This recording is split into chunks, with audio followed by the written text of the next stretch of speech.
Apa jadinya jika dunia diambang kehancuran bukan karena perang, bukan pula karena bencana alam? Tahun itu, udara dipenuhi aroma kematian.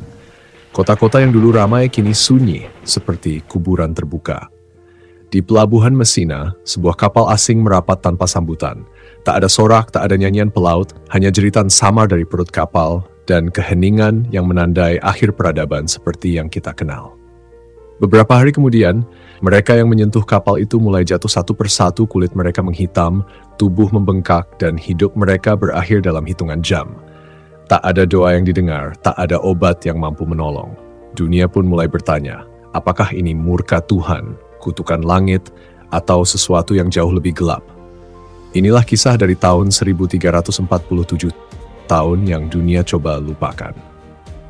Tahun ketika rahasia terbesar dalam sejarah manusia mulai tersebar bersama hembusan napas terakhir jutaan jiwa.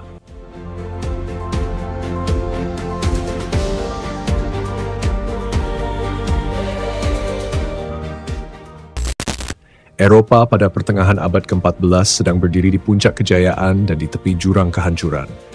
Kota-kota pelabuhan di Laut Tengah dipenuhi kapal dagang dari timur, membawa rempah, sutra, dan harapan akan kekayaan tanpa batas. Di jalan-jalan sempit Genoa, Venesia, dan Konstantinopel, para pedagang menawar dengan suara tinggi, sementara biarawan berbicara tentang dosa dan keselamatan. Tapi di balik kemegahan itu, rakyat hidup dalam ketimpangan yang mencolok. Bangsawan berpesta di istana, sedang petani kelaparan di ladang yang retak oleh musim kering. Kekuasaan gereja masih mencengkram kuat setiap jiwa, dan siapapun yang mempertanyakan kehendak Tuhan dianggap sesat. Perang salib telah meredup, namun luka dan ketakutan masih terasa. Dunia tampak damai di permukaan, tapi udara mulai berbau aneh, seolah ada sesuatu yang tak kasat mata sedang bergerak dari timur, menyeberangi lautan menunggu saatnya menyerang. Dan ketika kapal-kapal itu tiba, sejarah manusia berubah selamanya. Semua bermula dari satu kapal dagang yang tampak biasa.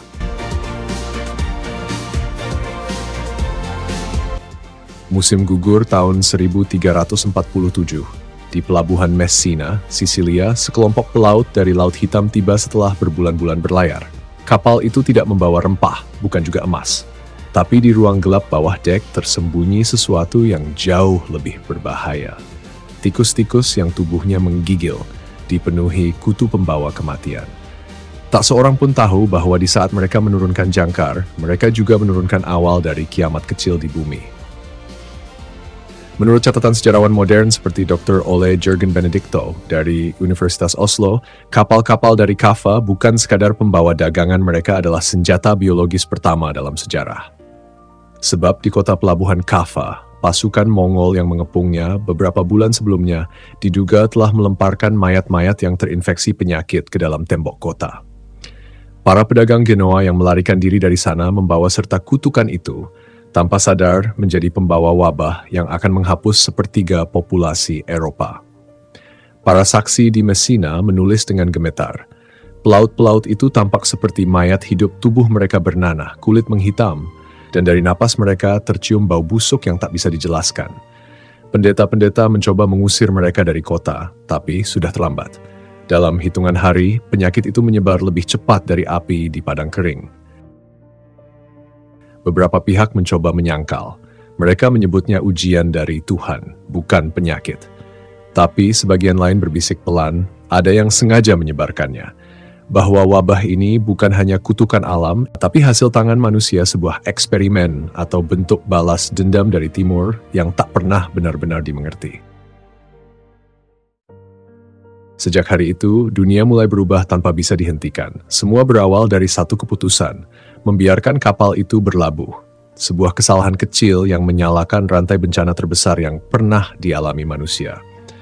Eropa segera tenggelam dalam ketakutan yang belum pernah dirasakan sebelumnya. Di setiap sudut kota, lonceng kematian berdentang tanpa henti. Mayat menumpuk di jalan-jalan sempit, anjing-anjing kelaparan berkeliaran di antara tubuh yang membusuk. Bau kematian menempel di udara, seolah dunia sendiri sedang membusuk dari dalam. Gereja-gereja penuh oleh orang yang berdoa, namun semakin banyak yang mati, semakin besar pula keraguan terhadap surga. Para pemuka agama menyeru bahwa ini adalah murka Tuhan atas dosa manusia. Tapi para tabib yang berusaha mencari jawaban rasional menemukan sesuatu yang ganjil. Penyakit itu tidak menyebar seperti wabah biasa, ia melompat dari kota ke kota, dari kapal ke kapal, seolah ada tangan tak terlihat yang menuntunnya. Ketegangan antara keyakinan dan ilmu pengetahuan pun meledak. Di satu sisi, para biarawan menyalahkan kaum Yahudi, menuduh mereka meracuni sumur-sumur. Ribuan orang tak berdosa dibakar hidup-hidup di alun-alun, sementara wabah justru semakin parah. Di sisi lain, beberapa bangsawan memanfaatkan kekacauan ini untuk memperluas kekuasaan menjarah tanah, menguasai kota, dan menghapus utang di bawah alasan kematian besar. Dunia berubah menjadi panggung kepanikan dan kebohongan. Surat-surat rahasia dari para pedagang timur ditemukan mereka berbicara tentang barang dagang yang lebih berharga dari emas, sesuatu yang bisa menghancurkan musuh tanpa perang. Tapi surat-surat itu hilang bersama dengan para penulisnya. Sementara itu, mereka yang masih hidup mulai saling curiga. Tidak ada yang tahu siapa yang membawa kematian berikutnya. Satu pelukan, satu nafas, satu sentuhan saja bisa berarti akhir. Dan di tengah kegelapan itu, muncul pertanyaan yang tak pernah benar-benar terjawab. Apakah wabah ini sekadar bencana alam, atau bagian dari rencana yang jauh lebih besar untuk mengatur ulang dunia? Musim dingin tahun 1348. Dunia seakan berhenti bernafas. Kota-kota besar Paris, Firenze, London berubah menjadi kuburan terbuka. Di Venesia, kapal-kapal dibiarkan terombang-ambing tanpa awak. Di Roma, Paus mengurung diri di dalam kamar tertutup api, berharap asap bisa menahan kematian yang merayap lewat udara. Setiap rumah, setiap jalan, setiap kota, hanyalah gema dari kehidupan yang pernah ada. Orang-orang mulai kehilangan nalar. Ayah meninggalkan anak, istri mengubur suaminya sendiri lalu jatuh tak lama kemudian. Para pendeta berhenti memberikan doa karena bahkan Tuhan tampak diam.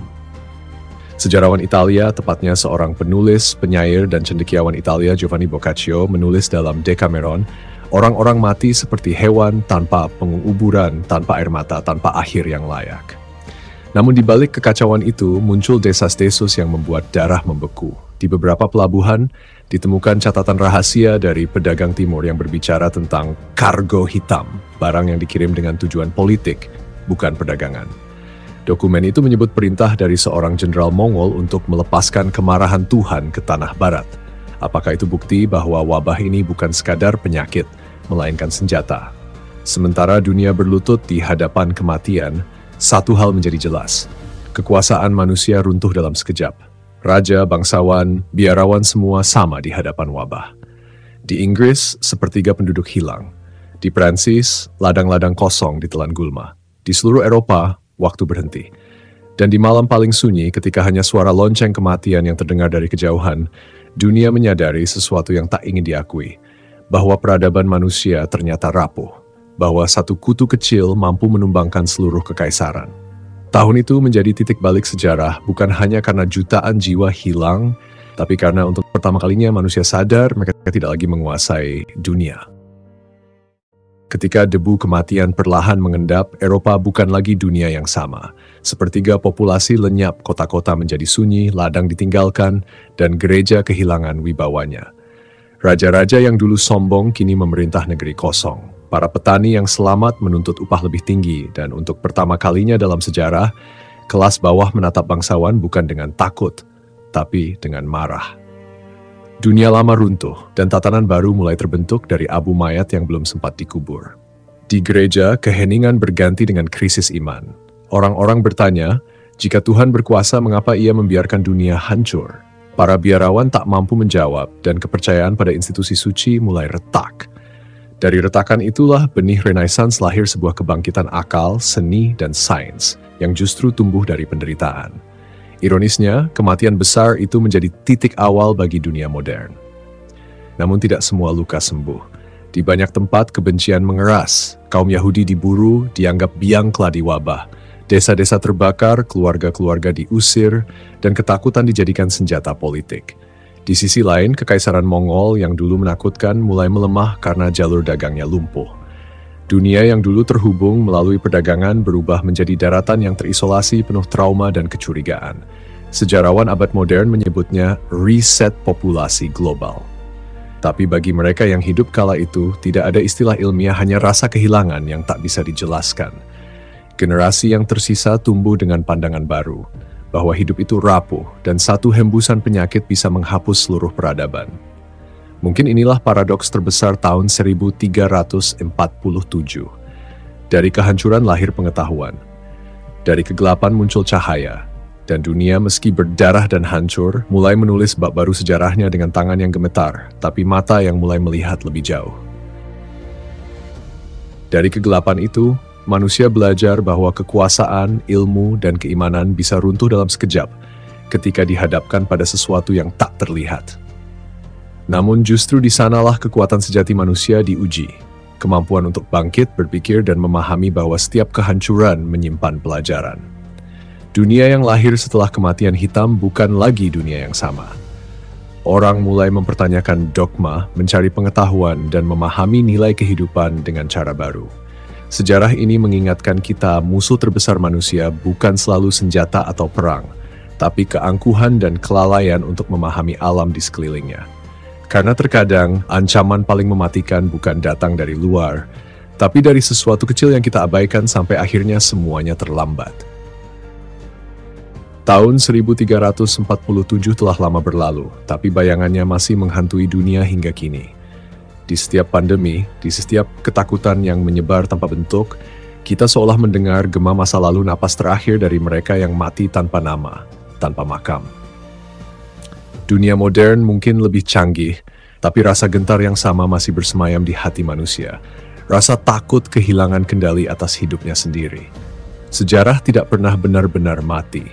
Ia berputar, menunggu saat yang tepat untuk menguji kita lagi.